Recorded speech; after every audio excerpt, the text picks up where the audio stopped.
Est-il possible que nos gouvernements dissimulent un plan sinistre visant à manipuler l'humanité par le biais de technologies avancées et d'événements orchestrés?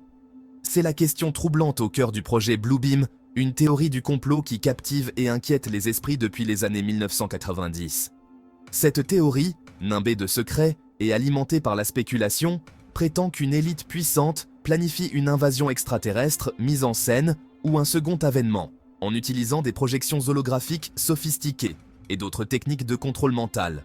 Bien que rejeté par beaucoup comme relevant de la science-fiction, le projet Bluebeam a gagné en popularité parmi ceux qui croient aux agendas cachés et au potentiel de manipulation technologique.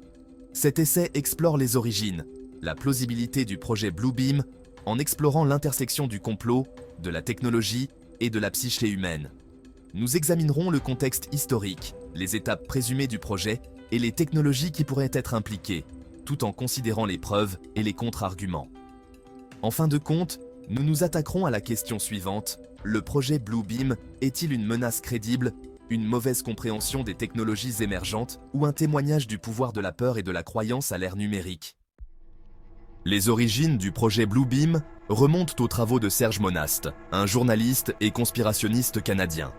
Au début des années 1990, Monast s'est fait connaître par ses écrits et ses conférences sur ce qu'il croyait être une conspiration mondiale, orchestrée par le Nouvel Ordre mondial. Il affirmait que ce groupe puissant et occulte travaillait à l'établissement d'un gouvernement mondial totalitaire par la manipulation et le contrôle.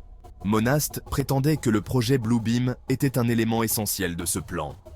Il croyait que ce projet, développé en secret par la NASA et d'autres agences gouvernementales, impliquait l'utilisation de technologies holographiques avancées pour simuler un événement divin, comme une invasion extraterrestre ou le retour du Christ.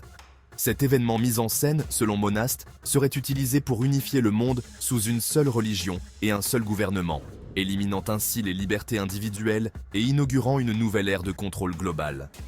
Les idées de Monast ont été accueillies avec un mélange d'intrigue et de scepticisme. Ses partisans voyaient en lui un dénonciateur courageux, exposant avec audace les machinations d'une élite puissante. Les critiques, cependant, ont rejeté ces affirmations comme étant de la paranoïa sans fondement, dépourvue de preuves concrètes ou de fondements logiques. Selon Monast, le projet Bluebeam serait mis en œuvre en 4 étapes distinctes pour manipuler la perception humaine et les systèmes de croyance. La première étape consiste en un effondrement fabriqué des connaissances religieuses et archéologiques. La deuxième étape est centrée sur la projection d'images holographiques, gigantesques dans le ciel. Ces images représenteraient des figures religieuses ou des entités extraterrestres. La troisième étape implique l'utilisation de la communication électronique bidirectionnelle télépathique. Enfin, la quatrième étape consiste en une série d'événements surnaturels fabriqués. Ce chaos orchestré éroderait la confiance dans les institutions existantes. Les affirmations du projet Bluebeam reposent sur l'existence et le déploiement de technologies avancées qui brouillent les frontières entre la réalité et la fabrication. L'un des aspects les plus intrigants de la théorie est l'utilisation de projections holographiques pour créer des illusions de masse. Alors que des hologrammes rudimentaires existent depuis des décennies, la technologie envisagée par les partisans du Bluebeam serait capable de projeter des images tridimensionnelles massives directement dans le ciel, visibles sur de vastes distances et impossibles à distinguer d'objets réels. Un autre élément clé est le concept de communication électronique télépathique bidirectionnelle. Cette notion s'appuie sur des recherches scientifiques réelles sur les effets du rayonnement électromagnétique sur le cerveau humain, en particulier les ondes ELF, ou ondes extrêmement basses fréquences. Les partisans soutiennent qu'en manipulant précisément ces ondes, il serait possible de provoquer des pensées, des émotions et même des hallucinations spécifiques chez des populations ciblées. Si l'idée du contrôle de l'esprit par la technologie peut sembler relever de la science-fiction, elle est un sujet de recherche et de spéculation depuis des décennies. Des projets comme MKUltra, un programme secret de la CIA pendant la guerre froide qui expérimentait des techniques de contrôle mental, démontrent l'intérêt très réel pour la manipulation du comportement humain par des moyens technologiques. Malgré ces prémices intrigantes, le projet Bluebeam souffre d'un manque de preuves concrètes pour étayer ses affirmations.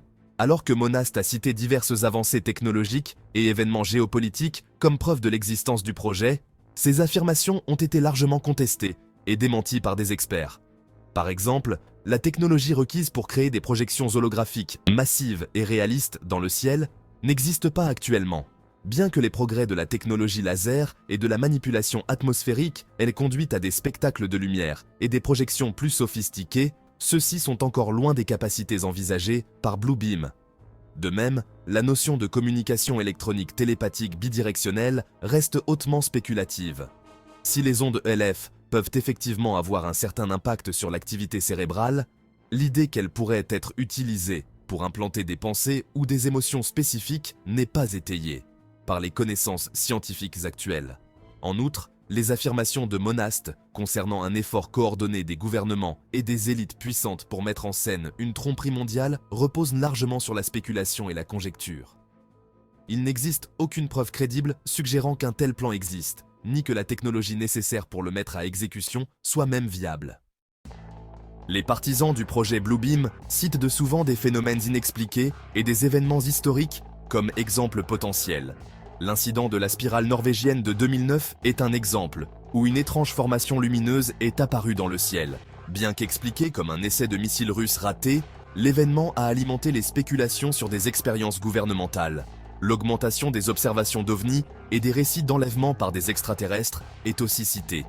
Certains pensent que ces récits pourraient être le résultat des projections holographiques et des techniques de contrôle mental. Cependant, attribuer ces événements au projet Bluebeam ignore souvent des explications plus plausibles.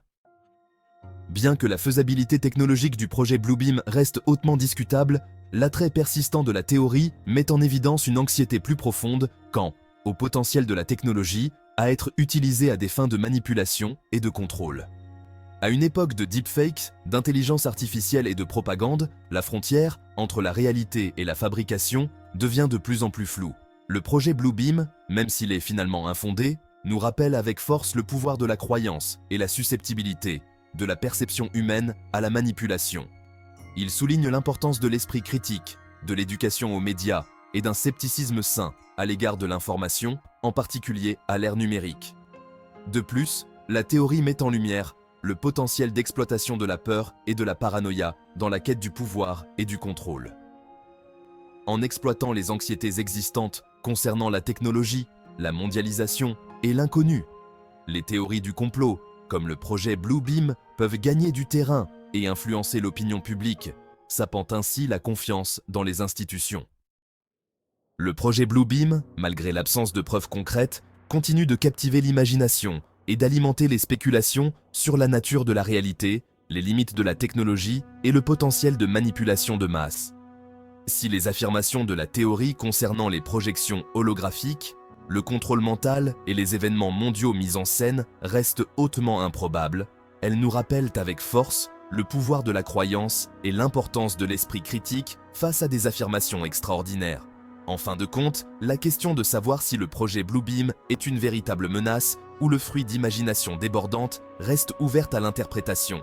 Cependant, en examinant les affirmations de la théorie, en explorant les technologies qu'elle invoque et en tenant compte des angoisses sociétales plus larges qu'elle reflète, nous pouvons parvenir à une compréhension plus approfondie de la relation complexe entre la technologie, la croyance et l'expérience humaine au XXIe siècle. N'oubliez pas de vous abonner et activer la cloche pour ne rien manquer de nos prochaines aventures.